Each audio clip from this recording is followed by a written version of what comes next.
Why control obsesses us and turns us into destroyers. Nietzsche. Have you ever noticed how much of life revolves around control? We chase it like a predator hunts its prey.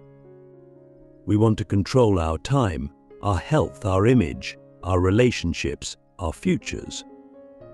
We even try to control what other people think of us. But here's the question no one wants to ask: why? Why are we so obsessed with control?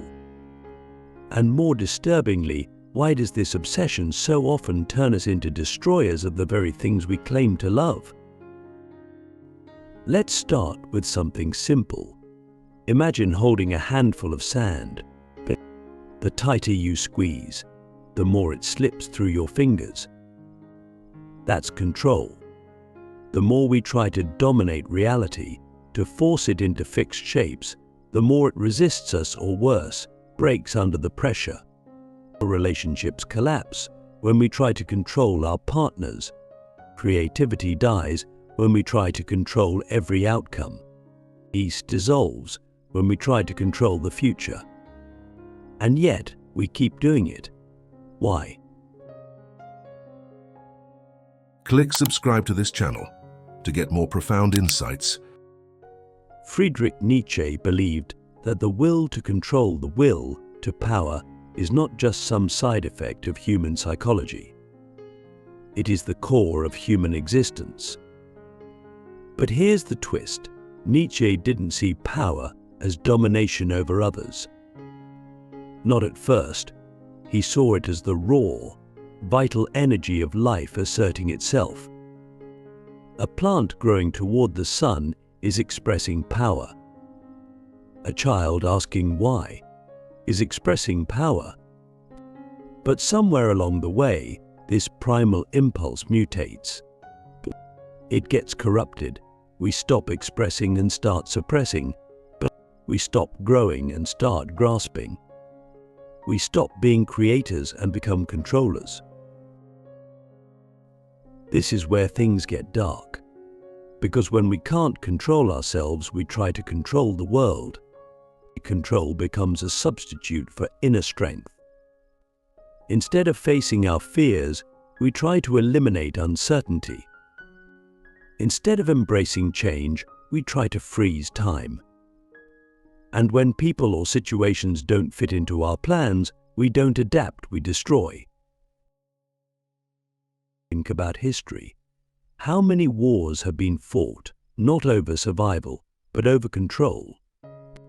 How many revolutions started with the promise of freedom only to end in tyranny because someone couldn't let go of power? Even love, one of the most beautiful forces we know, can become toxic when we try to possess it. Have you ever tried to hold on to someone so tightly that they pulled away?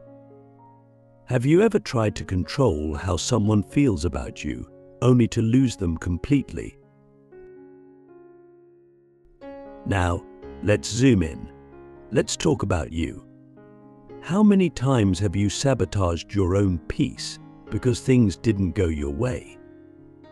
How often do you feel anxious, not because something bad happened, but because you couldn't control what might happen? This is the quiet tyranny of control. It promises protection, but delivers paranoia. It tells you that if you just plan enough, work enough, control enough, you'll be safe. But safety isn't the same as freedom, and control isn't the same as power. Here's the paradox we need to face. The more we try to control life, the more life controls us. Because control is rooted in fear. Fear of chaos. Fear of failure. Fear of not being enough. And fear, when left unchecked, becomes a black hole that consumes everything around it. Nietzsche understood this. He saw how the human desire for control could become a weapon, first against ourselves, then against others, and finally against life itself. So what's the alternative? Surrender? Passivity? No, Nietzsche would reject that completely. He didn't want us to become victims of fate. He wanted us to affirm life, not in spite of its chaos, but because of it. To stop trying to possess the world and instead participate in it. To stop clinging and start dancing. He called this the yes to life, a radical acceptance of uncertainty, pain, joy, and change as essential parts of existence, not things to be controlled but embraced. Let me ask you something. What part of your life are you squeezing too tightly? What are you trying to control so obsessively that it's starting to rot under your grip? Is it your image, your partner, your future? And what would really happen if you let go? Would it all collapse? Or would you finally be free? Control is seductive because it gives us the illusion of certainty. But life is not a formula. It's not a machine. It's a storm. And storms don't care about your plans. They move, they change, they destroy, but they also cleanse. They also renew. The truth is, you don't need to control everything. You just need to become strong enough to handle what happens when you don't. That's the real power Nietzsche points us toward, not the power to dominate, but the power to endure, and to laugh in the face of uncertainty, and to create beauty out of chaos, to let go of control and still choose to live with purpose, with intensity, with love. So here's the challenge. Stop asking, how can I control this? Start asking, what can I create from this? Because the ones who truly shape the world aren't those who control it. They're the ones who dance with it. The will to power. When inner weakness masquerades as control, there's a haunting irony in the human condition, one that Nietzsche saw with piercing clarity. The louder someone demands control, the more fragile they usually are inside. The more obsessed we become with managing the world around us, the more it reveals that we've lost touch with the world within. This is the shadow side of the will to power, when it stops being a creative force and becomes a mask for weakness. But we project strength outward, but inside we're terrified. And that terror drives us to micromanage life, people, outcomes, everything. Nietzsche's concept of the will to power is one of the most misunderstood ideas in all of philosophy. People often reduce it to domination, political power, wealth, social influence. But that's not what Nietzsche meant. At its core, the will to power is the drive to expand, to become, to overcome. It's the force that pushes a seed to become a tree, a mind to seek wisdom, a soul to transcend its limits. It's not about control, it's about growth. And when that growth is blocked, when we feel powerless inside, we distort that force into something grotesque. We start trying to control what's outside of us because we've lost the ability to govern what's within. Think about this. Why do we become control freaks in relationships? Why do we try to dictate what our partner wears, who they talk to, even what they think? It's not because we're strong, it's because we're afraid. Afraid of being abandoned, afraid of being seen as not enough, afraid that if we don't hold on tightly, we'll lose them. But that fear doesn't lead to deeper connection, it leads to suffocation, and eventually, destruction. The same is true in business, in art, in parenting, in leadership. When control replaces trust, what we build becomes a prison. And the tragedy is that we often don't even realize we're doing it. We think we're being responsible, strategic, protective, but underneath it all, we're just scared. So, what does Nietzsche offer us in response? He doesn't preach submission. He doesn't say, give up. He says, rise up, not over others but over yourself. The true will to power is self-mastery. It's the ability to look your fears in the eye and not flinch. It's the courage to hold chaos in your hands and not try to crush it. It's the strength to let life be life and still create meaning, still act with purpose, still become something more. Let me ask you something personal. Where in your life are you trying to control because you're afraid to feel powerless? Is it your career, where you push harder every day but secretly feel hollow inside? Is it your family, where you try to orchestrate every detail just to avoid feeling irrelevant? Is it your identity, where you construct a perfect image online while your real self quietly erodes? What are you afraid would happen if you stopped trying to control every variable? Here's the truth Nietzsche forces us to confront. Control is often the armor we wear because we're ashamed of our wounds. But that armor doesn't make us invincible. It makes us rigid. And when life inevitably shifts, we crack. Real power isn't about building walls, it's about becoming so grounded in who you are that you don't need them. It's about becoming someone who can face uncertainty without collapsing, who can lose without losing themselves, who can suffer without becoming bitter. And that's the transformation. When we stop using control to hide our weakness and instead use creativity to express our strength, we stop being destroyers. We become builders, artists, leaders, lovers, innovers. We stop clinging to power and start embodying it, not with force, but with presence, with vitality, with depth. So ask yourself, what would your life look like if you stopped trying to control it and started trying to live it? What would you create if you stopped reacting out of fear and started acting from strength? What would change if control was no longer your crutch, but your choice? Chaos is not your enemy.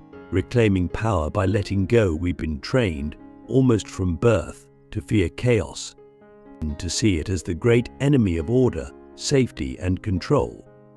Chaos is the unknown.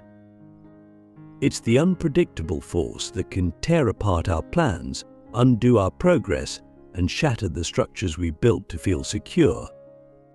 So we try to resist it, suppress it, avoid it at all costs. But here's the brutal truth. The more we resist chaos, the more it owns us. And the more we try to control it, the more we lose control over ourselves. Nietzsche knew this deeply. He didn't just accept chaos, he dared to embrace it. To him, chaos wasn't the opposite of order. It was the source of all creation. He famously wrote, "One must still have chaos in oneself to be able to give birth to a dancing star." That's not poetic fluff. It's a challenge. What he's really saying is that greatness, originality, transformation, they don't come from control. They come from confronting the raw, unfiltered, messy energy of life and choosing to work with it rather than against it. We often think of power as the ability to impose structure, to dominate uncertainty, to bring order to the world. But what if true power is something else entirely? What if it's the ability to stand inside chaos and not flinch, to let life be wild and still stay grounded within it? That's not weakness. That is the apex of strength. Because anyone can feel powerful when everything is going according to plan. But who are you when the plan dissolves? Who are you when the world shifts beneath your feet? Look around. The most resilient people aren't the ones who built the tallest walls. They're the ones who adapted, who let go of what they couldn't control and found a deeper kind of control not over the world, but over their own response to it. Control rooted in ego is brittle, but presence rooted in chaos is fluid. It moves, it bends, it survives. Let me ask you something that might make you uncomfortable. What part of your life are you trying to keep in a straitjacket because you're afraid of what might happen if you let go? Is it your job, where you stay in a dead role because it gives you predictable misery instead of unpredictable freedom? Is it your identity, where you play a version of yourself you no longer believe in just because it's safe?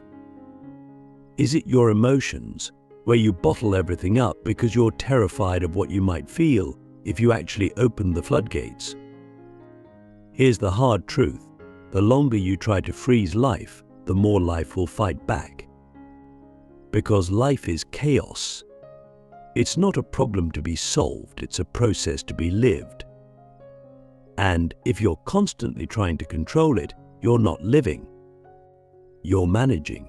You're surviving. But you're not creating. You're not becoming. You're not free. Nietzsche didn't want us to surrender to chaos out of helplessness. He wanted us to partner with it out of courage. He wanted us to become the kind of people who could walk into the storm and dance. That's the only way to reclaim your power, by letting go of the illusion that you ever controlled anything in the first place and discovering that there's something deeper than control. There's trust, there's strength, there's presence. So, what if you stopped fighting chaos? What if you let it teach you? What if you saw every moment of uncertainty as an invitation not to panic, but to awaken? What if the collapse of your plans was actually the birth of your real life? You can keep trying to control everything, or you can choose something far more powerful. You can choose to become the kind of person who no longer needs control to feel strong. The kind of person who doesn't fear chaos but uses it, learns from it, grows through it. That is the beginning of true power. That is the beginning of becoming who you were meant to be. The Creator's path, transcending control, and becoming the source at the end of every obsession with control lies the same hunger, the desire to matter. We don't just want to manage life, we want to shape it. We want to feel like we are the source of something, not just a victim of randomness. That's why we try to control people, events, plans, outcomes. But Nietzsche offers us a far more radical idea. If you truly want to matter, you must transcend control entirely. You must become a creator. This is not creation in some soft, artistic sense. It's not just painting on a canvas or writing a novel. It's existential creation. It's the act of forging meaning where none is given, building values where none exist, and becoming the architect of your own soul. When Nietzsche declared that God is dead, he wasn't celebrating nihilism, he was issuing a challenge. If the old sources of meaning are gone, then you must become the source. Not through control, but through will, through vision, through courage. But here's the catch: you cannot create from fear. You cannot build something new while clinging to what is safe. That's why control will always betray you. It pretends to offer strength, but it only locks you in repetition. Creation, on the other hand, demands that you risk, that you let go of the fixed, the known, the guaranteed, and step into the void with nothing but your will. This is the path of the Übermensch, the one who rises above herd morality, above inherited rules, and chooses their own values. But this isn't a path of ego or dominance.